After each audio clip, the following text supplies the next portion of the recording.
सरकारी नौकरी का तो इन्होंने बोल दिया भाई कोई प्रावधान नहीं है। इस तरह सरकारी नौकरी न तो कभी किसी को ऐसे हत्याकांड में मिली है, न मैं कोई कमिट करूंगा। विशेष आर्थिक पैकेज 1 करोड़ की अपन ने डिमांड की थी। इस डिमांड में अपने को कोई सहायता नहीं मिली है, ना मिलेगी।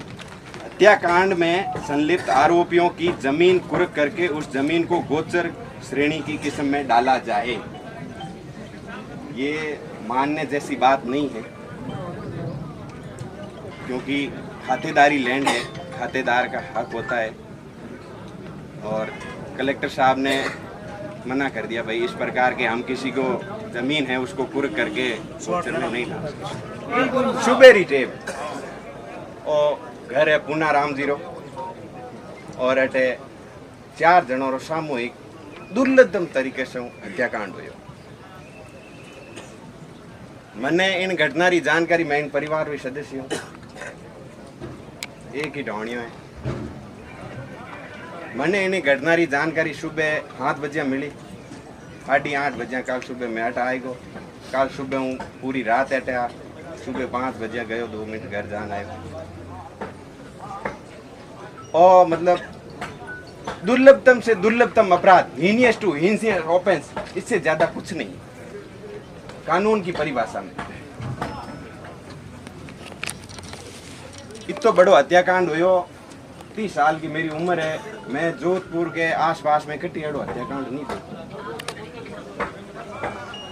सब लोग, आप भी आया, पुलिस प्रशासन आयो, जनप्रतिनिधि आया, सब लोगों की डिमांड ही, मांग ही, आक्रोश हो घटनाक्रम ने रखते हुए कि भाई एक परिवार हो, हंसतो खेलतो परिवार हो, भी में 2 महिलाओं, एक बच्ची 5 महीना, एक आदमी की निर्मम तरीके में हत्या कर दी। तो इन परिवार ने न्याय दिलना होना, न्याय हो के मुलजिम, सबसे पहले तो मुलजिम गिरफ्तार होने चाहिए जल्दी से जल्दी। और दूसरा, मुलजिम ने ऐसा कृत्य किस इंटेंशन से किया, उसके पीछे रीजन क्या था, वो सुराग मिले और पुलिस ने 1-2 घंटे में सारा मामला राज खुल गया। उसके बाद की बात थी कि परिवार को ज्यादा से ज्यादा सरकारी सहायताएं, आर्थिक हो चाहे सरकारी नौकरी हो, इन जो बच्चे हैं आश्रित इनको पुलिस सुरक्षा हो, और जो प्रकरण है उसका शीघ्र निस्तारण हो, और जो दोषी है उनको जल्दी से जल्दी सख्त से सख्त सजा हो, उसके लिए प्रशासन से वार्तालाप की जाए। ये भी सब मतलब ढाणियों वालों के जो भी यहाँ आया उनकी सबकी यही डिमांड थी। तो हमने सब ने एक मांग पत्र रखा, मांग पत्र बनाया। उस मांग पत्र की पहली मांग थी अपनी, प्रकरण में संलिप्त सभी मुलजिमानों को हत्या की धाराओं में अभियुक्त बनाए जाए। आरोपियों ने हत्या के बाद घर में आग लगा दी थी, जिससे मृतकों के आभूषण, गहने, अन्य घरेलू सामान जलकर राख हो गया था, जिसका उचित आर्थिक मुआवजा अलग से दिया जाए। ये पहली अपनी मांग थी। प्रशासन से रात को वार्ता हुई, इस मांग पर रात को सहमति बन गई थी और अभी भी सहमति बन गई है कि भाई जो भी मुलजिम है किसी को नहीं बख्शा जाएगा। और ये सामान्य सी बात है कि पुलिस ऐसे प्रकरण में कहीं पर भी कोई बेईमानी नहीं करती, हत्या जैसी। और ये तो हत्या क्या, ये तो दुर्लभतम केस। तो सभी जो मुलजिम होंगे किसी को नहीं छोड़ा जाएगा। थोड़ा बहुत भी अगर किसी का इनपुट आउटपुट है, इस जो मुलजिम के जो मुख्य मुलजिम इसके साथ उसका मुलजिम बनाया जाएगा। और जो नुकसान हुआ है, जहाँ पे जलकर राख हुए घरेलू सामान, उनके लिए भी एक मूल्यांकन करेंगे भाई ये क्या है, इसकी कीमत, वो मूल्यांकन के अकॉर्डिंग कैसे मिल जाएगी आश्रित। दूसरी अपनी डिमांड थी, मृतक के आश्रित 2 पुत्र है, हरजीराम एवं रेवतराम, उनको सरकारी नौकरी दिलाई जाए। इस बात पे चर्चा हुई कलेक्टर साहब से रात को, अभी भी कलेक्टर साहब से ही चर्चा हुई। तो सरकारी नौकरी का तो इन्होंने बोल दिया भाई कोई प्रावधान नहीं है। इस तरह सरकारी नौकरी न तो कभी किसी को ऐसे हत्याकांड में मिली है, न मैं कोई कमिट करूंगा। और संविदा कर्मी के रूप में इन दोनों बच्चों को नौकरी का है और क्या क्या ये दिलवा देंगे। ठीक है। तीसरी बात थी हत्याकांड में संलिप्त आरोपियों की जमीन कुर्क करके उस जमीन को गोचर श्रेणी की किस्म में डाला जाए। ये मानने जैसी बात नहीं है, क्योंकि खातेदारी लैंड है, खातेदार का हक होता है। और कलेक्टर साहब ने मना कर दिया, भाई इस प्रकार के हम किसी को जमीन है उसको कुर्क करके गोचर में नहीं डाल सकते। तो ये मांग अपनी वैसे भी मानने जैसी नहीं थी, फिर भी अपन ने जो आक्रोश था उस आक्रोश के हिसाब से लिखा, लेकिन ये बात अपनी नहीं और मानने जैसी भी नहीं है, इस बात को कोई इश्यू भी नहीं बना। चौथी मांग थी मृतकों के जो शव है उनका अंतिम संस्कार आरोपियों की जमीन के अंदर करने की अनुमति दी जाए।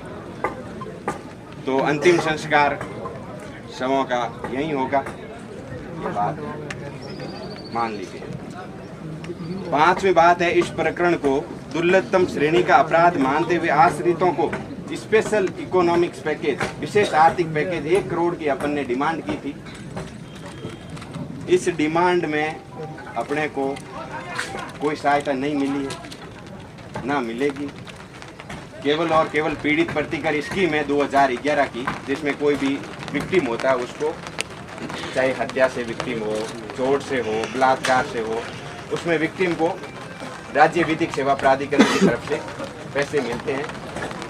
वो पैसे उसमें कलेक्टर साहब है जो उस विधिक सेवा प्राधिकरण कमेटी के मेंबर है, चेयरपर्सन है जो डिस्ट्रिक्ट जज है। तो इसमें कलेक्टर साहब ने कहा है जो भी मैक्सिमम होगा मैं वो करवाऊंगा, और ये सहमति बनी। मैक्सिमम होगा मतलब लमसम आप मान सकते हो 15-16 लाख, वो कलेक्टर साहब ने कहा मैं दिलवाऊंगा। और ये कलेक्टर साहब का तो मतलब दिलवाने का कहने का मतलब ये है कि भाई मैं मैक्सिमम दिलवाऊंगा, बाकी ये तो अपना हक है कानून के तहत लेने का। कलेक्टर साहब मना भी कर दे तो कलेक्टर साहब रोक नहीं सकते इस पीड़ित प्रतिकर स्कीम को लेने से अपने। ठीक है, ये तो हत्या का केस था इसलिए पीड़ित है, ये कलेक्टर साहब कह रहे हैं कि भाई मैं मैक्सिमम करवाऊंगा, बाकी अदर केसेज होते हैं उनमें आवेदन खुद ही करता है पीड़ित और खुद ही।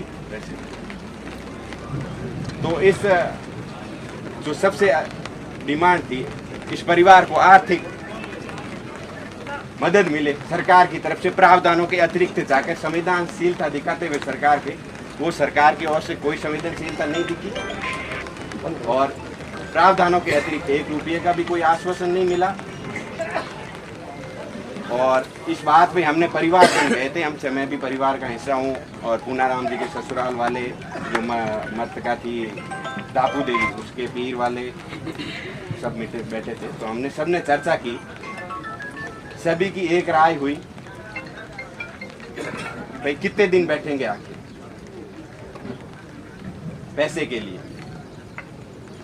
और कौन गारंटी लेता है कि पैसे दिलवा देंगे और धरना चालू रखो। ये बात वहां हुई। कोई गारंटी लेता है सरकार से पैसे दिलवाएंगे, चंदा नहीं दिलवाएंगे तो हमें लिख को दो, हमें धरना चालू रखेंगे। तो जितने भी जनप्रतिनिधि थे उन्होंने कहा गारंटी हम किसी चीज की नहीं देंगे। हाँ, मदद इस परिवार की करवाएंगे। नारायण जी ने बोला था 50 लाख रुपए मदद हम करवाएंगे, तो चाहे सरकार से करवाएं चाहे चंदे से करके हम कोई इकट्ठे करके दिलवाएं। तो परिवारजनों ने कह दिया हमें चंदे का रुपया चाहिए नहीं, जो भी हमारे मेंबर थे हम सब, हमें तो चाहिए तो सरकारी मदद चाहिए, 1 रुपया भी किसी का इस परिवार को आर्थिक मदद के तौर पर चंदे के रूप में नहीं चाहिए। तो ये सारी बातें अपनी होगी, न तो चंदे की बात हुई न कोई आर्थिक पैकेज की बात हुई। लास्ट जो अपनी डिमांड है, प्रकरण में शीघ्र अनुसंधान कर विचारण हेतु फास्ट ट्रैक अदालत को सुपुर्द किया जाए। तो एसपी साहब से डिटेल से बात हुई, वो उन्होंने एक निश्चित कोई समय नहीं दिया, लेकिन अपन भी समय नहीं दे। वैसे तो 90 दिन का टाइम है पुलिस को चार्जशीट फाइल करने का कोर्ट में। मुलजिम गिरफ्तार हो जाता ना, उसके उसी दिन से 90 दिन गिनती के चालू हो जाते हैं। 90 दिन में पुलिस को चार्जशीट फाइल करनी होती है। लेकिन एसपी साहब से बात हुई तो उन्होंने कहा मैं हर एक पहलू को ध्यान में रखते हुए शीघ्र 20-25 दिन में चार्जशीट फाइल कर दूँगा और विचारण है कुछ। ये बातें सारी हुई। उसके बाद शवों के अंतिम संस्कार की सहमति बन गई और आप सब लोग यहाँ आए, कल से बैठे हो, मैं पारिवारिक सदस्य के होने के नाते आप सबका धन्यवाद देता हूँ।